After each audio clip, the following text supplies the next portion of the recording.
Audio Jungle.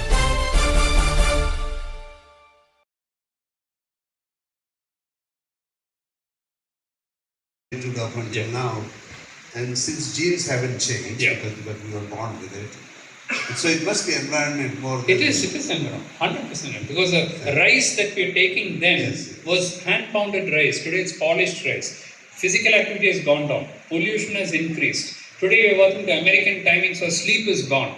If you simply look at it, all the factors which produce diabetes have actually increased in the last 40, 50 years, and it's increasing. It's not decreasing at all. Well, thank you very much. As usual, brilliant. Thank you, sir. Thank you, sir. One more last question from my side. Yes, sir. So The we have topic couple itself of questions. is one. Yeah. Taming the diabetes, taming the epidemics of diabetes, and as you said, that discipline is what is more important. And as you said, right from 1970s to now also, when we are doing the studies regarding the prevalence, we are only taking from the few centers and few. As if you are also aware of your own young diabetic registry which you have. So in this scenario, to have the data is what is more important. How to go about, at least to start with, in the state and in the country, how best is to go about for it? I think as far as INDAB is concerned, that has been set to rest because it's a representative sample of every state. A computer decides which village, which house and which person. And the WHO KISH method is followed so that only one person from every house. So that is why it's all getting into Lancet now. So the representativeness of INDAB is, if you take the census and you take INDAB, it's exactly one on top of the other. Nobody could criticize it. So that study cannot be criticized at all. But there are other studies which are, convenient sampling and all that, which will lead to very erroneous results. As far as young diabetes is concerned, particularly type 1, you cannot do a national study. You have to do registers only. How do you go and screen? The prevalence of type 1 diabetes is 1 in 1 lakh. You have to screen 1 lakh children to pick up for one child. That child anyway becomes sick and go to... So if you go to all endocrine centers, all pediatricians and so on, you'll be able to pick up the numbers of type 1. And if that's going up year by year, there is an increase. That's the only way you can do type 1. For type 2, you can get representative samples. For example, in Hyderabad, we've done it several times. We've done it once and again we came back and then we see the increase. In Chennai, every 5 years we keep doing it. So there are different ways of doing it. Yes, ma'am. So it was a wonderful lecture, sir. Amazing listening to you and learning a lot. What they're giving in the public distribution system in my state, every state is different, but in my state, 35 kilograms of rice is given to every family. 5 kilograms of sugar and some 2 kilograms of dal is being given. So we are saying increase protein and reduce rice and give dal, they lose the election. Okay, because you cannot reduce. So what I am saying is just give little more dal. Give another 5 kg of dal. Make it your election manifesto. You will win the election also. And by the way, people will take more protein also. Okay? So that's a simple thing that you can do. Regarding millets, can you substitute rice with millets and get the answer? If it is the old millets, then what you're saying is right. Because old rice is also good. This brown rice and hand-pounded rice. Millets are also unfortunately polished. So when you polish them, the GI is very high. Because millets have one advantage that they don't take water from the ground. So environmentally, millets is very good. That's why the government is pushing. And it's quite right that millets are good. But it's a hype. I think too much of hype on millets is being done. It's also a carbohydrate. It also contains 60% carbohydrate. So it's not going to help very much just substituting millet with rice or rice with millet. It's not going to help. You will have to first of all bring the original millets as it was, which have little bit more protein and little more phytonutrients and so on. It's a long day. People don't like millets. Their digestion becomes difficult. Even brown rice, people find it difficult to eat now. So instead of doing all that, what we are saying is just reduce your rice and give more protein. That's a simple answer. Continue to take your rice that you like. That's what you like. Cut little, add little protein. Simple answer to India's solution. Thank you. About how to collaborate, because that's every time I come to India, somebody says we want to collaborate with you. So I put a few slides that will go quickly. Okay, you have that. These are my disclosures. I don't have anything to tell other than saying that I've been funded by NIH since 1990. The reason I've been funded is because I'm playing the game all the time. Even if you lose, you keep on playing. So now I have 4 NIH grants that I completed, and I have 3 Department of Defense grants that I completed. And I just heard yesterday that I got another grant that'll keep me going until 2031. So it is important for you to play the game. When I say play the game, you have to learn how to do it, how to collaborate it, and go from there. Today I'm going to talk about collaborating with research. How to begin collaborating. First, why do you want to collaborate? And what do you want to share?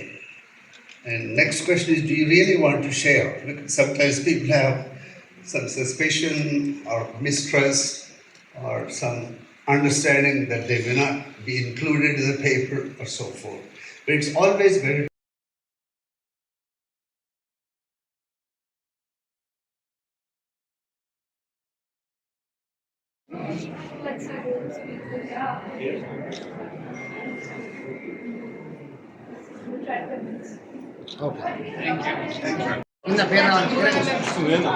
వస్తుంది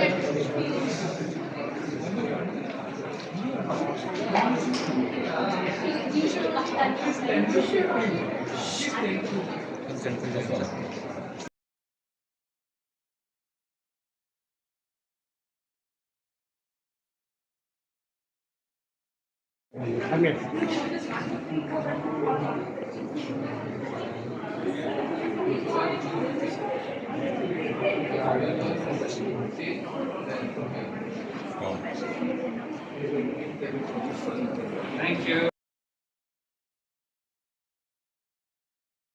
Presentation, and I had a question for you.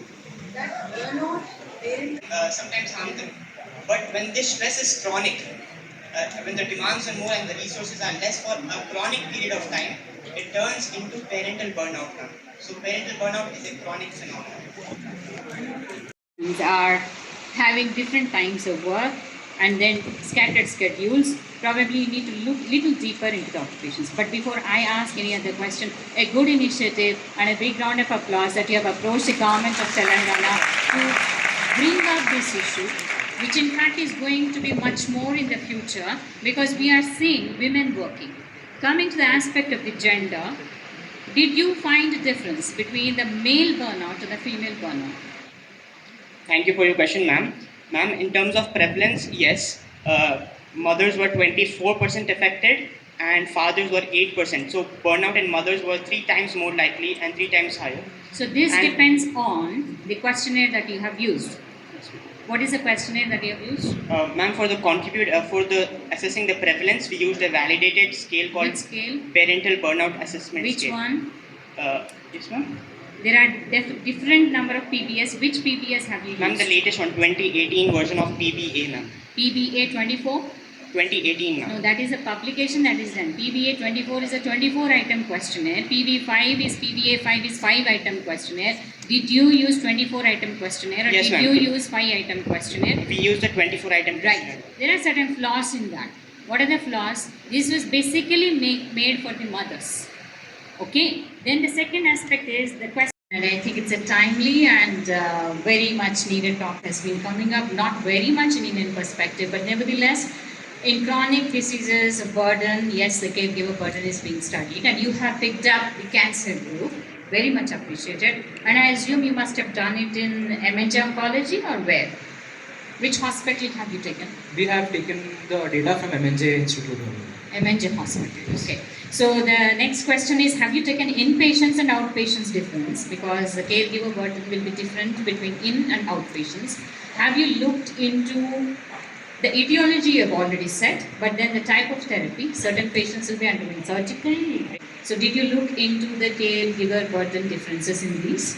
And yeah, you can answer because I have a sequence of questions. Please answer this. Thank you for the question, ma'am. As you have said, the type of therapy also influences the burden experience. So yes. My question is not your answer. Answer should be in the lines whether you have done it or not. Yes, ma'am. We have done it, and we have classified the caregivers and the cancer patients depending on the therapy that they are undergoing.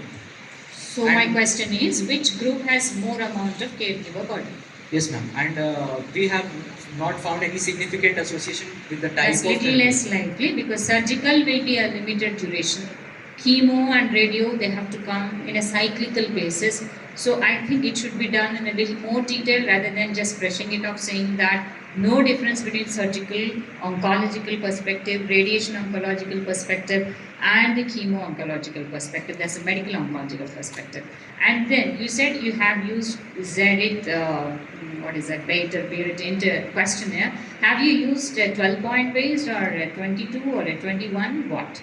Thank you for the question, ma'am. And as you have said, we have to assess more deeply. So to standardize the burden, we have taken as a You just categorize a patient whether he is that 0 to 1 mild or whatever it is, a categorization of Kutusami scale that will give you more understanding into this thing. Then the gender. Was there any difference in the gender burden in caregiver burden? No, ma'am, there was no difference in the gender burden, but most of the caregivers were females. Our sample size was 188 and 108 were females. So most of the caregivers were females, but there was no difference in the burden that they experienced. So when you assess mild, moderate, severe, the mild.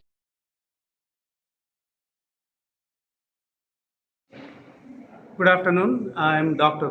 Sharma Prabhakar. I'm a nephrologist from Texas. I'm a graduate of Gandhi Medical College. I'm a professor and vice chairman for Department of Medicine at Texas Tech University. I'm here today in Hyderabad because as a member of the Board of Trustees and a past president of the Gandhi Medical Alumni Association, we planned and organized a research meeting, a meeting focused totally on research in Hyderabad. And the venue is Gandhi Medical College Auditorium.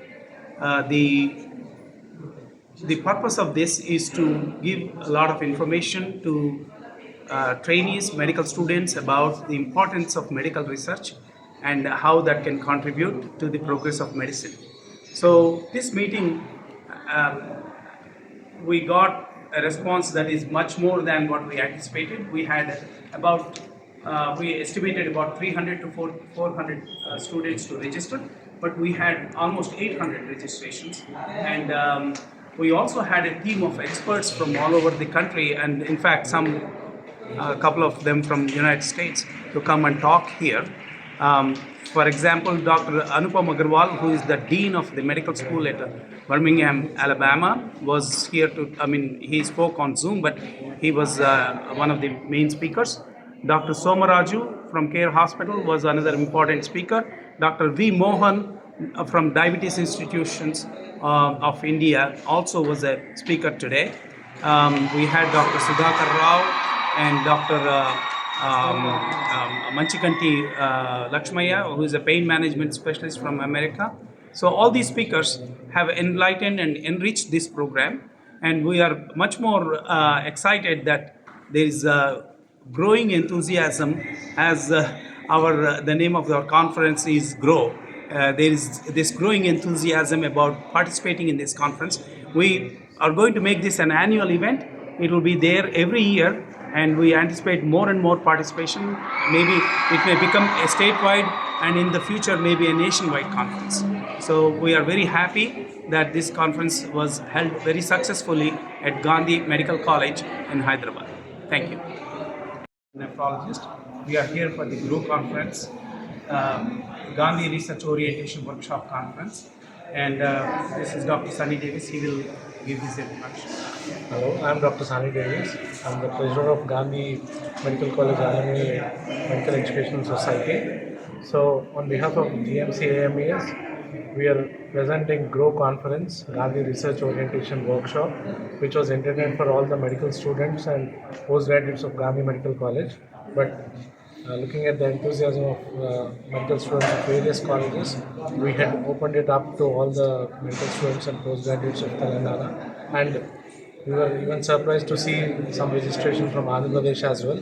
So initially we thought of conducting the program with 200 or 300 delegates, and with overwhelming response, the total registrations were close to 800, and today we successfully concluded the Gandhi Research Orientation Workshop, and this is the first edition, and it will be an annual thing and annual event, and every year we're going to conduct this Gandhi Research Orientation Workshop, and hopefully in the coming years it gets bigger and bigger, and the participation might be from all the medical students of other states, and it will be a national event in the coming future.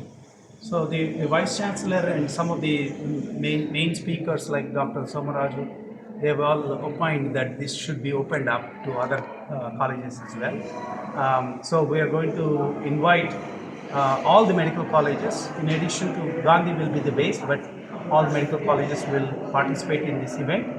And our goal is to spread the message across the country, and eventually we want to make this a national event. So we also are very glad that we had good assistance from the event management team that helped us conduct this program very successfully. In fact, I must mention that a lot of things were arranged in the last minute. In spite of that, the event went very successfully, and we are very thankful to the event managers as well.